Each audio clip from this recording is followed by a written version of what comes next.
Professor, thank you very much to join us. Thank you so much for having me. Professor, Nash theory states that people usually choose the easiest option rather than the most suitable to them.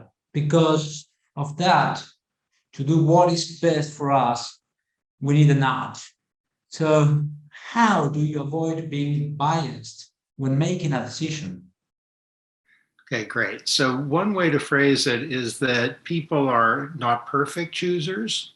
So often we don't need a nudge. When we're deciding what to order at a restaurant we know well, we probably don't need a nudge. If we're driving in our home neighborhood, we know how to get to the gas station or to the restaurant. We don't need a nudge. If you are in an unfamiliar place, you probably benefit from a GPS, which does nudge you. You can ignore it if you don't like the route it chooses, and you certainly get to choose your preferred destination. It doesn't tell you where you end up, but it nudges you to take a certain route.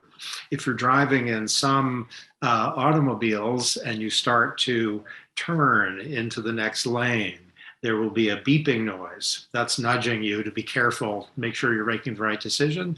And sometimes when you're backing up and you're about to hit something, it will beep and tell you that you are about to hit something, and that is a nudge also. The examples I gave involve the fact that sometimes we don't have the information we need, as when we're in an unfamiliar city and trying to get from one place to another. And sometimes we might be inattentive. The case of the beeping is a result of imperfect attention on the part of human decision makers. It might be that if you have an allergy to, say, peanuts or shrimp, I have an allergy to shrimp, a nudge that informs you that the food you're about to choose has shrimp or nuts in it will be very welcome. The basic criterion for deciding on nudges in cases in which you're trying to help choosers to make better choices is whether it makes them better off as they themselves judge it. So the best way to counteract bias on the part of the nudger is to ask the nudger, what does the chooser want? And that's what a GPS does. That's what an allergy label does. And that's what most of the good nudges do. They help make people better off as judged by themselves. The idea was so revolutionary that many politicians and governments have told you and to listen options to consider in which way this concept could be applied in public politics. Even David Cameron created in 2010 the Nash unit. And of course, you work very close with Obama. My question is, after this experience, what could be the most relevant balance that you can explain to us that finally governments has done with this idea in the practical life? Well, thank you for that. The reason I think for the interest in nudging is that these are instruments or tools that can help governments do a better job without costing a lot of money. So if you're interested in occupational safety or in vaccination or in pandemic prevention or in climate change or in economic growth or in poverty reduction or in reducing discrimination, say on the basis of sex, you have with nudges an assortment of tools.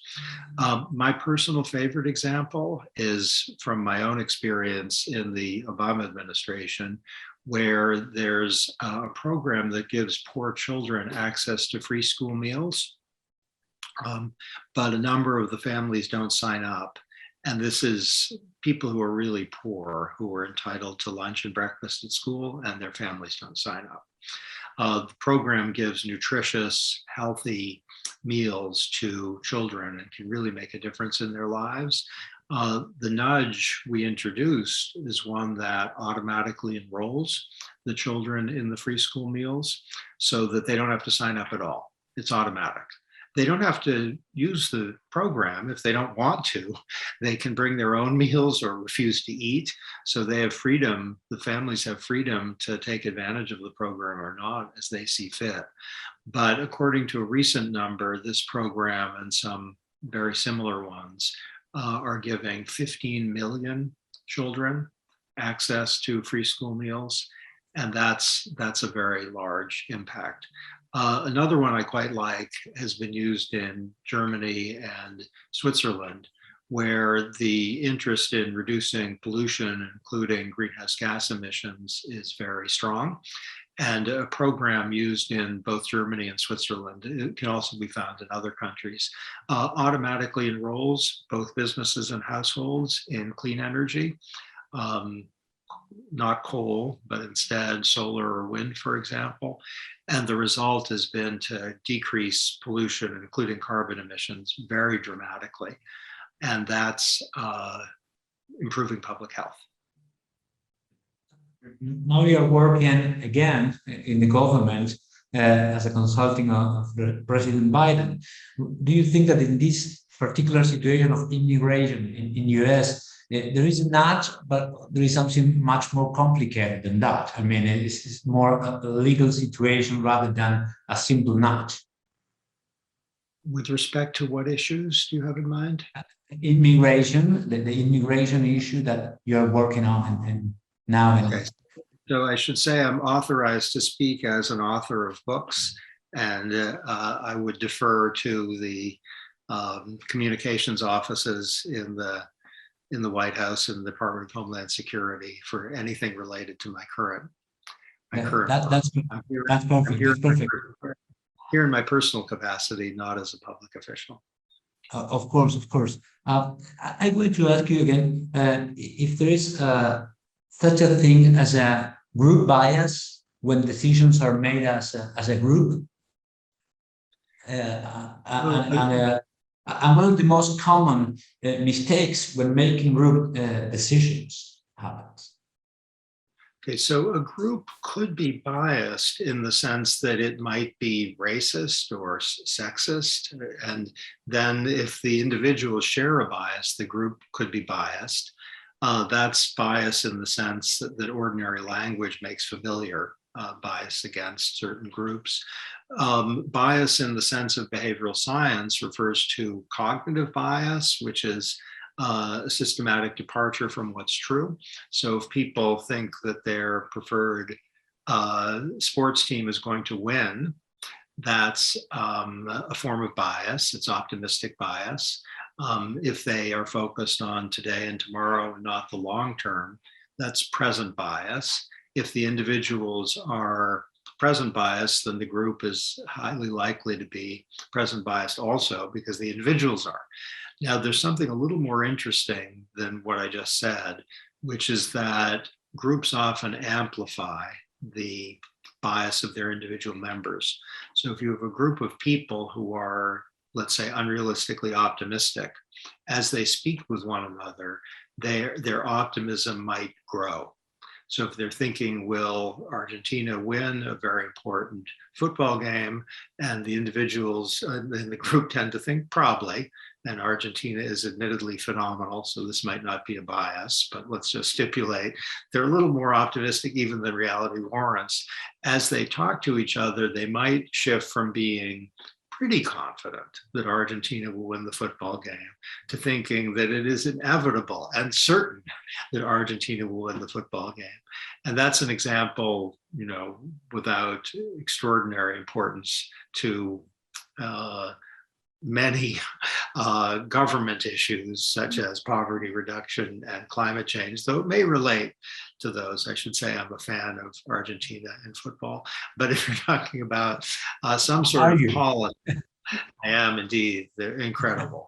If you're thinking about public policy, if a group of officials are focused on the short term and not the long term, with respect to the economic health of the nation, that bias, present bias, might not just be replicated in the group, but it might be amplified in the group. And there's a lot of data suggesting that groups become more biased than their individual members in the same direction as their individual members, but more so. Professor, the most difficult decisions that we have to take in our life, there are maybe when we have to choose a profession, when we decide to buy a house or getting married. There is and usually we don't have experience because it's just one time or two times, or well, maybe sometimes decisions, but it's not really usual. So my question is, there is a kind of nudge for these big decisions that we have to take and we don't have experience before? Yes. So if you're buying a house for yourself, it might be the only time you're going to do it, or one of the few times you're going to do it. But there might be a lot of data available about home purchasing and what affects people's well-being after they do it. So to consult data might not be the most exciting thing in the world, but it might be essential to prevent error. So if it turns out that across a wide range of people in the relevant area, home prices typically go up over every 15-year period. So it looks like a good economic investment. That might turn out to be relevant. If it turns out that if you have data suggesting that people who purchased homes who are like you tend to be very glad that they did, 90% did, that would be very useful to know. To run some numbers about everything that can be turned into numbers can prevent people from leaping to a decision that might turn out to be imprudent, or from deferring a decision that might turn out to be extremely helpful.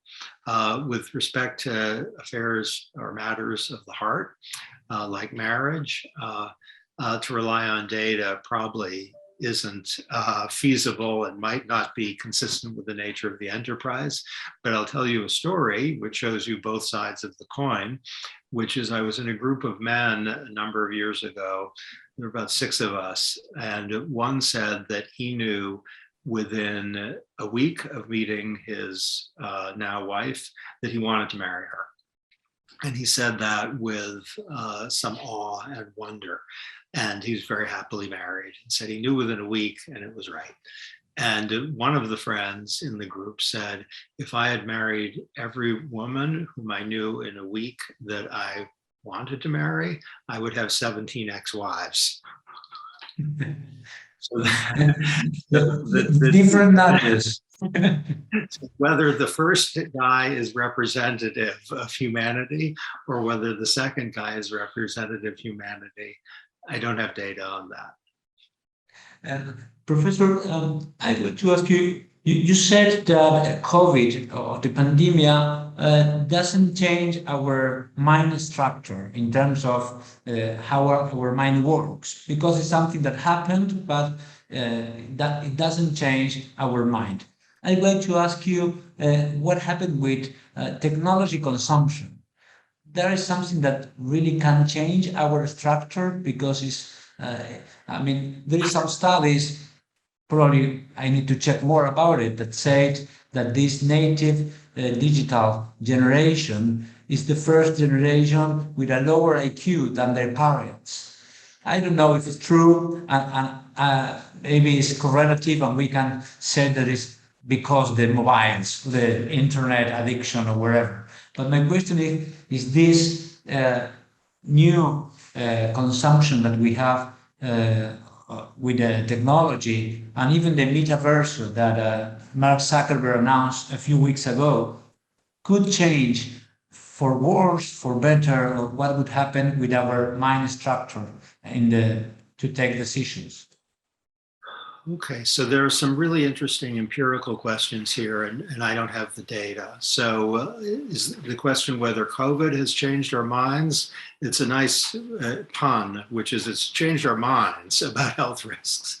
So people who were formerly very dismissive of the risk of pandemics, and even in the early weeks, the risks of COVID, they have changed their minds about COVID. Has their mind changed neurologically? I don't know if there's data on whether people who've had COVID have some neurological impact that lasts. That's an interesting question, and I don't know the answer to that. It would be surprising, at least to me, if people who've had COVID typically have long-term neurological changes, but it would be unsurprising to me if some people who've had COVID have long-term neurological changes. So that's an intriguing empirical question. With respect to social media and whether it changes the human brain, this is an empirical question on which I don't know the data. It would be surprising to me, very, if there was a aggregate reduction in IQ for a whole generation that was attributable to social media. That just would be a surprise. But life does have surprises in it. What we do know something about, we want to be careful about the neuroscience, but there's recent work suggesting that social media is addictive in the sense of that social scientists and others use the word addictive. And that is highly likely to have a neurological component, though it's observed in behavior. So that's interesting. What to do with that is a very nice and difficult question. Professor, how do you change your personal life when you realize the concept of Nash in your daily life? Can you offer one example about that? Well, one example, a number of years after Nudge, but not a wildly large number of years after Nudge, involves my son. So the book talks about econs and humans, and where econs are perfectly rational and humans aren't. And my son, he was now 12, when he was about 7, so that was about 10 years after, maybe less, maybe it was about 7 years after the publication of Nudge. Whenever we passed a toy store, he'd want to go in. And this got a little disruptive because we lived in a town that had a toy store that we would pass. And so I said to him, Declan is his name. I said, there are 2 families of cognitive operations in your mind. There's the econ and there's the human. And I said, the econ is system 2, it's deliberative and reflective. It knows that you have enough toys and going into another toy store really isn't worthwhile. You just get a toy that you won't care about the next day. Whereas the humans, system 1, is very focused on the toy and needs the toy now. And you should counteract your system 1, which wants to go in the toy store, with your more deliberative and reflective system 2. Any good father would have that conversation with a 7-year-old, yes. But this did affect my personal life. And for a few weeks, it worked in the sense that he was less interested in going into toy stores. But after a few weeks, he turned to me and said, Daddy, do I even have a system 2? That's great. That's great. Professor, you also has wrote another book called Slot. Is what stops us from getting things done and what to do about it. Can you share with us what is the sludge? Because it's not just a simple inconvenience, some pain. It's something more dangerous that really can affect our lives. Can you explain to us, George, the concept of the sludge? Yes, think of sludge as frictions that stand between people and something that can make their lives go better. It might be bureaucracy, where you have to talk to 7 people to get something to happen. It might be some online form you have to fill out, which is so complicated and confusing that you fail and start to cry. It might be that you have to go into some place to get vaccinated or to get some card of some kind, and it's hard to find the place. And once you get there, there's an extremely long line, or someone who speaks to you in the following way when you ask them, how do I get the card? And they say, what card? Or we're about to close. And this kind of friction which is sometimes imposed by private companies, sometimes imposed by governments, can make people feel that their dignity has been ignored, make people feel frustrated and humiliated, and that's really terrible. And also impose a time tax on people, and that time tax can be very high, and also can be like a wall that separates people from something to which they have a right. And so the war on sludge, which is starting in 2021, I hope, it will take a few years, but this is an honorable and good war. Professor, what is the most frequent mistake that, or the most frequent questions that the businessman ask you about the Nash dangers that we have because the bias, or what is the most frequent question that very important businessman has asked you? Well, they about the basically decision, want making decisions. Yeah. in business, in government now, so I don't work with businesses, but when I was a civilian, there were two things businesses were interested in. First, how do we use nudges to make more money? And second, how do we use nudges to do better as a member of society? So I think knowing what I was interested in, businesses were more frequently going to ask, and did frequently ask, how can we promote public health? How can we increase safety? How can we help our consumers not make economically foolish decisions? Those were the most common, but I frequently was asked, how can we sell more of our product? Professor, thank you very much, because we are on time. We don't like to stall your time. And it would be great if you came back to Argentina once. We can play sports. You're a professional, also professional. I can do my best, but we can enjoy it. That's great. I played football in high school. I was a fullback. I wasn't Really? very good. But it wasn't very good, but I wasn't horrible, and I liked it a lot. Professor, thank you very much again. Thank you. Great pleasure.